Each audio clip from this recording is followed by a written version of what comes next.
আমার নবীজি যখন মক্কায় ছিলেন, নবীজির চোখের সামনে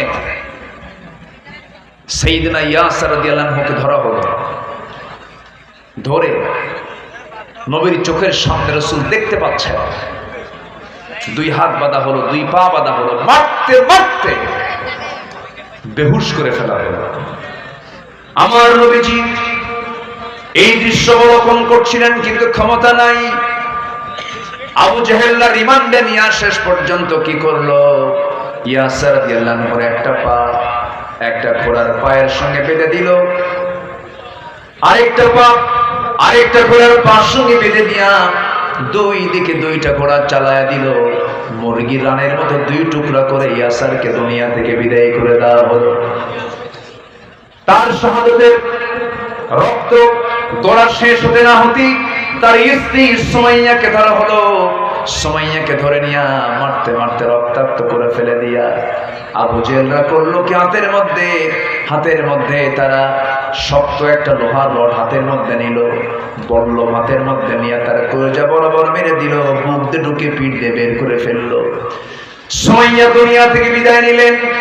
আমার নবীজি শুধু ক্ষমতা নাই, পর নাই, দূর থেকে শুধু বললেন সাবরান আলা ইয়াসির, সাবরান আলা ইয়াসির ফাইন্না মাওইদাকুমুল জান্নাহ।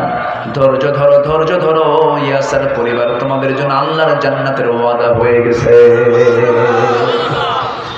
নবীজি আমার দোয়া করলেন, মক্কার মাটিতে রাসূলকে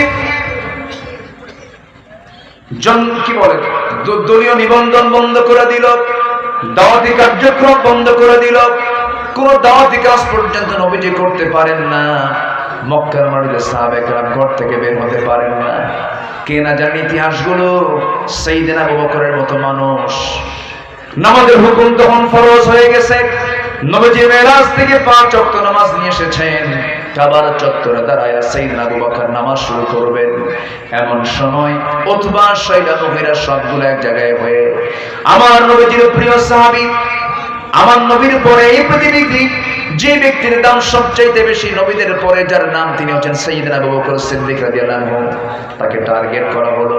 উতবা করলো কি, থাপ্পড় মেরে জমিনে ফেলে দিয়া কাবার চত্বরে তাকে চিৎ করে শোয়া দিয়া নাকের উপরে খরম জুতা দিয়া পায়ে তার নাকে একটা চাপা দিল, একটা ডলা দিয়ে দিল। নাকটা পচা হয়ে গেছে, ফিনকি দিয়ে রক্ত পড়া শুরু হয়ে গেছে। মারতে মারতে রক্তাক্ত করে ফেলা হলো। নবীর পাশে কেউ নাই, এইদিকে আবু বকরের পাশেও কেউ নাই। সাইয়েদনা আবু বকর সিদ্দিক রাদিয়াল্লাহু আনহু সেন্সলেস হয়ে পড়ে থাকলেন। এমন সময় উতবা, শাইবা, মুগীরা সমস্ত কাফেররা মনে মনে চিন্তা করল আবু বকর বুঝি মারা গেছে। কিছুক্ষণ পর সেন্সটা ফিরলো।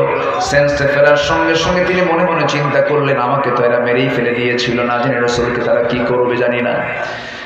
ওই জায়গা থেকে কোনো মতো সেন্সটা ফেরার সঙ্গে সঙ্গে নাকে হাত দিয়ে দৌড় মেরে নবীর দরজার কাছে এসে বলছেন, ইয়া রাসূলুল্লাহ, দরজা খুলুন। দরজা খোলার সঙ্গে সঙ্গে রাসূল তার চেহারার দিকে তাকায়, রাসূল অবাক হয়ে গেলেন, আবু বকর এই ঘটনা ঘটলো কেন হুজুর? সেজদা দিতে গেছে কাফেররা আমার নাকটা বোচা করে দিয়েছে। মক্কার হাওয়া ভালো না, মক্কার পরিবেশ ভালো না। ইয়া রাসূলুল্লাহ, আপনাকে তারা চোরার করতে হামলা করতে পারে, আপনি তাড়াতাড়ি বের হয়ে আসুন। রাসূলকে সেই জায়গা থেকে বের করে নিয়ে মক্কার বাইরের সাইডে চলে গেলেন। প্রচন্ড ক্ষুধা।